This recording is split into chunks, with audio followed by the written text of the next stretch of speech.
Welcome back to the second part of this video.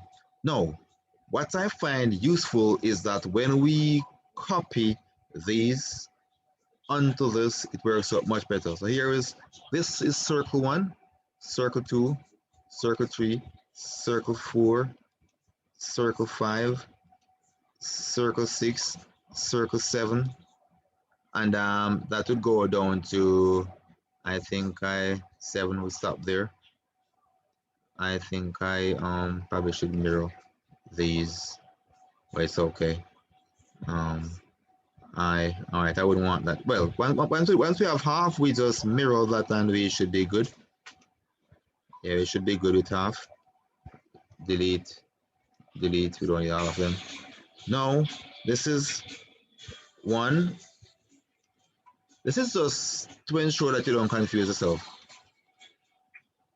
3, 1, 2, 3, 4, 1, 2, 3, 5. Normally, a pattern is created which you can go from, but if you're not careful, it can confuse us, especially if you're tired.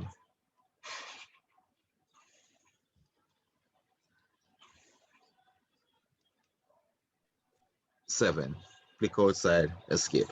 No, so no, and I label these, I know which circle is which. So let's go back to spline, SPL, enter. So line 1, this is line 1, where line 1 cuts circle 1, which is right here. Line 2 cuts circle 2 right here. Line 3 cuts circle 3, line 3 cuts circle 3. Arc, where's line 3? 3 cuts 3 right here. 4, line 4, 4 cuts 4. Center 4 cuts 4 here. Center 4 cuts 4 here. 4 cuts 4 here. 5 cuts 5 here. 6, 6, 6, 5.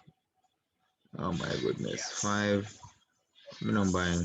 Oh gee. 6 cuts 6 up here. I'm off. Enter, enter that. Once you get the first half, you can mirror that I enter. Want to mirror I enter. Select this, that, that, that, this, and that mirror. Enter. Specify the mirror point. Mirror point is 7. Here, here, and there. Here and there. Enter. And we pretty much generate that. So that's pretty much all there is to it. It can be a little confusing if you don't have your eyes on